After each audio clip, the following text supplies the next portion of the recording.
Hello everyone, welcome to our YouTube channel. आपके अपने इस यूट्यूब चैनल पर बहुत बहुत स्वागत है।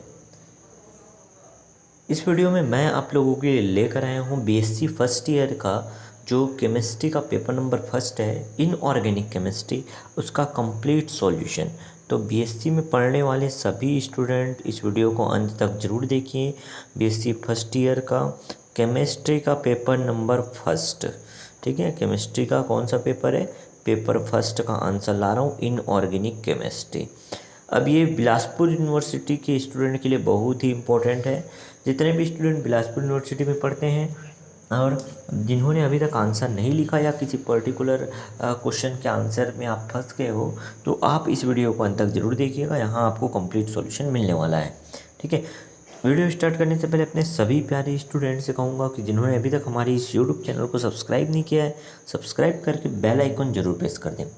तो आपके स्क्रीन पे दिख रहा है क्वेश्चन नंबर फर्स्ट का ए, पहले का ए जो है आपको स्क्रीन पे दिख रहा है। इस तरह से आप आंसर लिखोगे, पहले का ए, ठीक है। नीचे आएंगे, फिर आगे हम देखेंगे पहले का बी, पहले का बी भी आपको कंप्लीट आंसर यहाँ पे दिखाई दे रहा है, ठीक है। पहले का बी इसी तरह से आपको लिखना है, ठीक है। और आगे जब आएंगे हम लोग तो पहले के सी की बात करेंगे, तो पहले का सी जो है अथवा वाला क्वेश्चन है पूरा, ठीक है। अब आप लोगों का सिद्धांत जो है पूछा है यहाँ पे, तो पहले का सी। अब देखो, आपको जितना काम का चीज़ है ना वो लिखना है। यहाँ पे मैं पूरा आंसर वैसे प्रोवाइड करा दिया हूँ। मार्क्स के अकॉर्डिंग लिखना, बहुत ज़्यादा बड़ा अगर हो जा रहा है तो बहुत ज़्यादा बड़ा आंसर आपको नहीं लिखना है, ठीक है। तो पहले का सी यहाँ पे हो सकता है आप ये अपाव के नियम का डायग्राम ना बनाओ, ठीक है, ज़रूरत ही नहीं है। तत्वों का इलेक्ट्रॉनिक विन्यास ना लिखो, ठीक है, बस नियम को लिखो, ठीक है। क्योंकि नंबर भी इसमें कम है, 3 नंबर का है शायद, है ना, तो चेक कर लेना। और जो ये अपवाद है उसको ज़रूर लिखना, क्योंकि इसी में आपके सवाल का जवाब है, ठीक है। तो ये कंप्लीट होता है पहले का पूरा आंसर। अथवा वाला आंसर मैंने यहाँ पे प्रोवाइड कराया है, ठीक है। अब दूसरे क्वेश्चन पे आ जाते हैं। दूसरे का जो बी है, दूसरे का बी कंप्लीट सॉल्यूशन आपको यहाँ मिल रहा है। देखो, दूसरे के ए में मुझे बहुत डाउट हुआ थोड़ा, है ना। 1 मार्क्स का क्वेश्चन है वैसे वो, ठीक है, लेकिन वो जल में विलेय होगा ऐसा क्वेश्चन आता तो सही था। वो अविलेय, अविलेय थोड़ा समझ से परे था, है ना। ऐसा दिया है इनसॉल्युबल इन वाटर दिया है, एल आई, है ना, लिथियम क्लोराइड को दिया है। तो लिथियम क्लोराइड के संबंध में अविलेय वाली बात थोड़ी अजीब है ना। तो क्वेश्चन में मुझे थोड़ा डाउट था वहाँ, इसलिए मैंने उसका आंसर प्रोवाइड नहीं कराया। 1 मार्क्स का क्वेश्चन है, खैर उसको आप छोड़ भी सकते हो। लेकिन यहाँ पे आप जो दूसरे का जो बी है अथवा वाला सवाल, वो हम बता रहे हैं बैंड सिद्धांत के आधार पर आप सुचालक, कुचालक, विद्युत रोधी जिसे कहते हैं, और अर्धचालक में अंतर इस तरह से आप बता सकते हो। तो ये कंप्लीट आंसर होगा। आगे देखते हैं तो 2 का जो सी है अथवा का, 2 का सी, अरस समीकरण में थी त्रुटि, तो यही है जिसको नॉन स्टाइकोमेट्रिक का दोष भी कहते हैं। यही सेम आंसर है, ठीक है। इसी को आप लिखोगे यहाँ पे। अब यहाँ पे भी ज़रूरत अगर नहीं है, मतलब मार्क्स देख लेना, तो आप उदाहरण ना लो तो भी चलेगा। मार्क्स के अकॉर्डिंग काम करना है, ठीक है। आप सिर्फ एक्सप्लेन बस करते जाओ, तो ये नहीं लेने का ज़रूरत नहीं है। अगर 3 मार्क्स का है तो आप उसको छोड़ सकते हो, बस एक्सप्लेन करते जाओ और कुछ नहीं। क्लियर है, ठीक है। और इस तरह से आप कंप्लीट आंसर बना सकते हो। क्लियर हुआ। अब आगे आते हैं तो 3 का बी जो है, अब 3 का ए जो है ना वो ऑप्शनल है, तो 3 के ए का ऑप्शनल क्वेश्चन का आंसर यहाँ पे नीचे में मेंशन कर दिया हूँ भाई। देख लो यहाँ पे देख लो।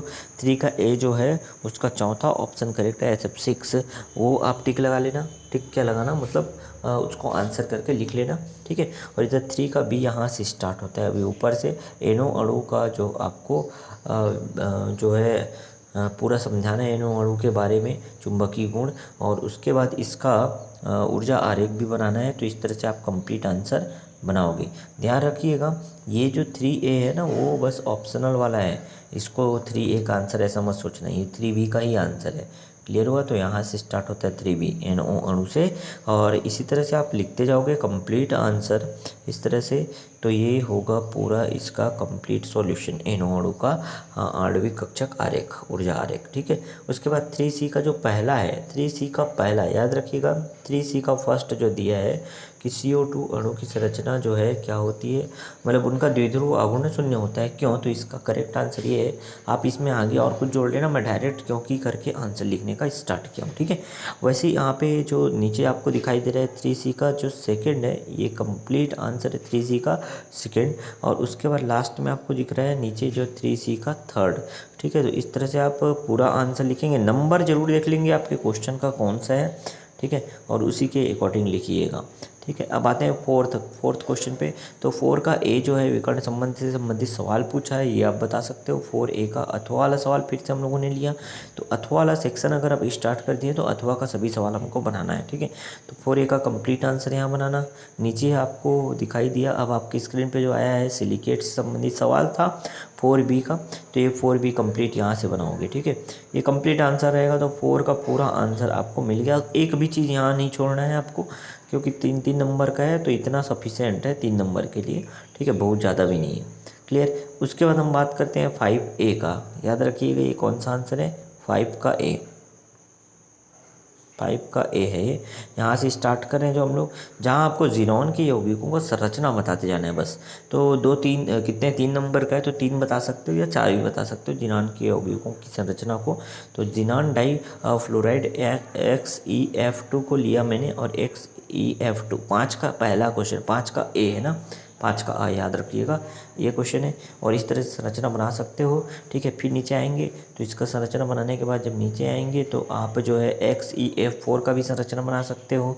ठीक है, दूसरा हो गया, यहाँ पे भी इसका कंप्लीट संरचना यहाँ पे दिया हुआ है। फिर नीचे आएंगे तो XeF6 का भी आप संरचना कंप्लीट बना सकते हो यहाँ पे इस तरह से। ठीक है, तो ये कंप्लीट संरचना आपको बनाते जाना है। 3 नंबर का है तो 3 संरचना बस बनाओगे तो भी चलेगा। ठीक है, उसके बाद XeO4 जो दिया है उसका भी संरचना बना सकते हो चाहो तो। ठीक है, 3 नंबर का है तो यहाँ पे मैंने 4 रखा है, कोई भी 3 बना लीजिएगा। ठीक है, आगे देखते हैं। जो 5वें का बी का जो पहला है ना, उसका आंसर है समायन प्रभाव के बारे में आपको समझाना था। तो ये कंप्लीट आंसर इसका 5 के बी का फर्स्ट। आप यहाँ नंबर देखिएगा, बस बार बार मैं कह रहा हूँ। ठीक है, तो 5 के बी का फर्स्ट का आंसर ये है। ठीक, और आगे जब नीचे आओगे तो 5 के बी का सेकंड आंसर यहाँ पे आपको मिलेगा। व्यतिकारी व्यतिमारी मूलक क्या है, ये पूछा था। ठीक है, तो यहाँ पे आप ये आंसर लिखोगे 5 के बी का सेकंड। 5 के बी का सेकंड यहाँ पे कंप्लीट आंसर लिखोगे। ठीक है, ये हो गया। अब नीचे जब आएंगे यहाँ पे आपको जो दिखाई दे रहा है उत्तर 5B का जो थर्ड है, ठीक है, वहाँ से आपको आंसर लिखना है। तो ये कंप्लीट आंसर होगा। समूह अभिकर्मक को पूछा था यहाँ पे। ठीक, इस तरह से आप केमिस्ट्री के जो पेपर नंबर फर्स्ट है, जो इनऑर्गेनिक केमिस्ट्री है, उसका कंप्लीट सॉल्यूशन यहाँ पे देख पाए हो। यदि आपका कोई पर्टिकुलर क्वेश्चन छूटा हुआ है तो यहाँ से आप नोट कर सकते हो, बना सकते हो, इसका हेल्प ले सकते हो। ठीक है, अब देखो इसको आने में थोड़ा लेट हुआ क्योंकि मेरे पास मटेरियल था नहीं, है ना, लेकिन जैसे ही मुझे मिला मैंने आपके लिए ये काम किया है। फिर कोई अगर नहीं लिखा है अभी तक तो ये लिख सकते हो, इसका हेल्प ले सकते हो। टेलीग्राम में इसका PDF बहुत जल्द अपलोड हो जाएगा, तो वहाँ जुड़ जाइए और टेलीग्राम से फिर PDF जो है आप डाउनलोड कर सकते हैं। हमारा टेलीग्राम चैनल है ऑनलाइन शिक्षा सूत्र। टेलीग्राम में जाकर के ऑनलाइन शिक्षा सूत्र लिखेंगे, फिर ज्वाइन का बटन दबाइएगा और वहाँ पे फिर पूरे PDF डले हुए हैं, उसे आप ज्वाइन हो सकते हैं उससे। ठीक है, चलो हो गया। और अपलोड जो हुआ है PDF उसे डाउनलोड कर सकते हो। मिलते हैं नेक्स्ट वीडियो में नए अपडेट के साथ। आपके लिए हम कुछ ना कुछ लेकर आते रहेंगे।